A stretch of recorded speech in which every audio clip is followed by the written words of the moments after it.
Hello friends, গোপালের হেসেলে আপনাদের সবাইকে স্বাগত। আজকে আমি আপনাদের সাথে একটা ব্রেকফাস্ট রেসিপি শেয়ার করব বলে এসেছি। এটা হলো ইনস্ট্যান্ট সুজির ধোসা। এটা খেতে খুবই টেস্টি হয় আর খুবই হেলদি এটা। আর এটা তৈরি করতেও খুব একটা ঝামেলাও নেই আর খুব বেশি ইনগ্রেডিয়েন্টসও লাগে না। তাহলে এই রেসিপিটা শুরু করার আগে আমি একটা রিকোয়েস্ট আপনাদের কাছে করছি যে আমার আজকের এই ভিডিওটা আপনারা পুরো দেখুন আর দেখে আপনারাও নিজেরা বাড়িতে এই সুজির ধোসা বানিয়ে নিন। আর কেমন হলো সেটা আমাকে কমেন্টস করে অবশ্যই জানাবেন। আর আমার আজকের এই রেসিপি যদি আপনাদের ভালো লাগে আর ইউজফুল বলে মনে হয়, তাহলে যারা এখনও গোপালের হেসেলকে সাবস্ক্রাইব করেননি তারা প্লিজ প্লিজ সাবস্ক্রাইব করুন। আর সাবস্ক্রাইব করার পরে যে বেল আইকনটা আসবে সেটা অবশ্যই প্রেস করে দেবেন। তাহলে যা যা আমি রেসিপি আপলোড করব তার নোটিফিকেশন আপনারা সঙ্গে সঙ্গে পেয়ে যাবেন। আর এটা করা কিন্তু একদমই ফ্রি। তাহলে চলুন এবার দেখে নেওয়া যাক এই ইনস্ট্যান্ট সুজির ধোসা বানাতে কি কি লাগছে। আমি এখানে সুজি নিয়েছি মেজারিং কাপের হাফ কাপ। এটা হলো চালের গুঁড়ো, এটাও আছে মেজারিং কাপের হাফ কাপ। ময়দা নিয়েছি মেজারিং কাপের 1/4 কাপ। একটা বড় সাইজের পেঁয়াজকে কুচিয়ে নিয়েছি। একটু কারি পাতা নিয়েছি, ধনে পাতা নিয়েছি। 1 টিস্পুনের মতো লাগবে গোটা সাদা জিরে। 1 টিস্পুনের মতো আমি গ্রেট করে আদা রেখেছি। 3টে কাঁচা লঙ্কাকে কুচিয়ে রেখেছি। 2 টেবিল স্পুনের মতো আছে টক দই। আর নুন চিনি নিজের স্বাদ মতো দেবেন। আর এই রান্নাটা করতে সামান্যই তেল লাগবে, কিন্তু সেটা আমি ইউজ করছি রিফাইন অয়েল। তাহলে এই দিয়েই তৈরি হয়ে যাবে আমাদের আজকে খুব সুস্বাদু এবং খুব হেলদি একটা রেসিপি, ইনস্ট্যান্ট সুজির ধোসা। তাহলে আসুন রান্নাটা শুরু করে দিই। এই ইনস্ট্যান্ট সুজির ধোসাটা বানানোর জন্য প্রথমেই এর ব্যাটারটা তৈরি করতে হবে। তার জন্য আমি একটা বড় বোল নিয়েছি, এর মধ্যে আমি সুজিটা নিয়ে নিলাম,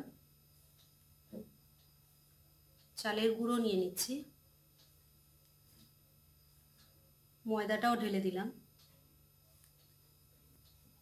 এবার এর মধ্যে দিয়ে দিচ্ছি পেঁয়াজ কুচি, স্বাদ মতো নুন, সামান্য একটু চিনি। এবার এটা ভালো করে মিক্সড করে নিতে হবে। ভালো করে মিশিয়ে নিয়েছি। এবার এর মধ্যে আমি টক দইটা দিয়ে দিচ্ছি, এটাও ভালো করে মিশিয়ে নিচ্ছি।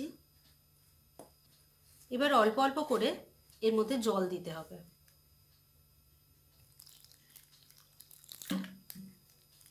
অল্প অল্প করে জল দেব আর এইভাবে মেশাবো। আবার জল দিচ্ছি, আবার এটা ভালো করে মিশিয়ে নিচ্ছি। ভালো করে আমি মিশিয়ে নিয়েছি। এবার 1 টিস্পুনের মতো দিয়ে দেব গোটা জিরে। 1 টিস্পুন এখানে আছে আদা গ্রেট করা, সেটা দিয়ে দিচ্ছি। কাঁচা লঙ্কাটা দিয়ে দিচ্ছি, ধনে পাতা দিয়ে দিচ্ছি, কারি পাতাটাও দিয়ে দিলাম। এবার আবার এটাকে ভালো করে মিশিয়ে নিতে হবে। ভালো করে আমি সব কিছু মিশিয়ে নিয়েছি। এবার এই মিক্সচারটাকে 20-25 মিনিট আমি ঢেকে রেখে দেব। ঢেকে রেখে দিলে সুজিটা ফুলে সেট হয়ে যাবে। তাহলে আমি ঢেকে রেখে দিচ্ছি, ফিরে আসছি 20-25 মিনিট পর। ফ্রেন্ডস, ফিরে এলাম 25 মিনিট পর। আমি বোলটা চেঞ্জ করে নিয়েছি, কেননা সুজি 25 মিনিট পর অনেকটাই ফুলে গেছে আর ওই বোলটাতে আমি নাড়াতে পারতাম না, তাই আমি আরেকটু বড় বলে নিয়েছি।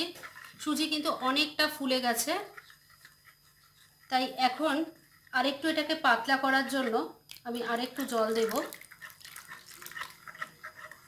আবার ভালো করে মিশিয়ে নিচ্ছি। আমার ব্যাটার কিন্তু এখন রেডি হয়ে গেছে। এর কনসিস্টেন্সিটা আমি দেখিয়ে দিচ্ছি। এই দেখুন, এই ধরনের হবে কিন্তু। এবার আমি এই ডোসাগুলো বানানোর জন্য একটা ফ্রাইং প্যান বসিয়ে তারপর ফিরে আসছি। ফ্রেন্ডস, আমি এবার ডোসাগুলো ভাজার জন্য প্যান বসিয়েছি আর তাতে 1 টিস্পুনের মতো তেল দিয়ে দিয়েছি। তেলটা গরম হয়ে গেছে। এবার আমি ফ্লেমটাকে মিডিয়ামে করে দিলাম, দিয়ে এবার আমি এটাকে ভাজবো। ব্যাটারটা দিয়ে দিচ্ছি। এভাবে দিয়ে ব্যাটারটা ভালো করে ঘুরিয়ে দিতে হবে।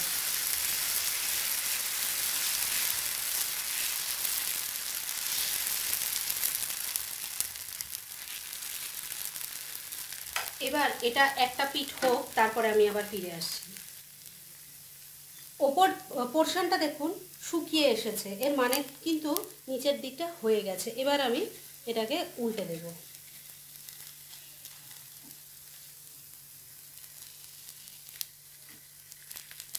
আমার একটা ধোসা কিন্তু রেডি হয়ে গেছে। আমি এভাবে ছোট ছোট করে করছি, আপনারা যদি চান এর থেকে বড় সাইজও করতে পারেন। তাহলে আমি এভাবে সবগুলো করে নিয়ে তারপরে ফিরে আসছি। ফ্রেন্ডস, আমার আজকে রেসিপি ইনস্ট্যান্ট সুজির ধোসা কিন্তু রেডি হয়ে গেছে এবং আমি সার্ভ করে দিয়েছি। এটা কিন্তু ভীষণই টেস্টি খেতে হয় আর খুবই হেলদি। আপনারাও আমার এই রেসিপিটা দেখে একদিন তৈরি করুন আর তারপর আমাকে জানাবেন কেমন লাগলো। আর আমার আজকের এই রেসিপি যদি আপনাদের ভালো লাগে আর ইউজফুল বলে মনে হয়, তাহলে যারা এখনও আমার চ্যানেলটাকে সাবস্ক্রাইব করেননি তারা প্লিজ প্লিজ সাবস্ক্রাইব করুন। আর পাশে থাকা বেল আইকনটা এই ধরনের ভালো ভালো রেসিপির আপডেট সবার আগে পাওয়ার জন্য প্রেস করে দেবেন। তাহলে আজকের মতো এখানেই শেষ করছি। অন্য কোনো দিন আবার অন্য কোনো ভালো রেসিপি নিয়ে চলে আসবো। আজকের মতো টাটা, বাই বাই।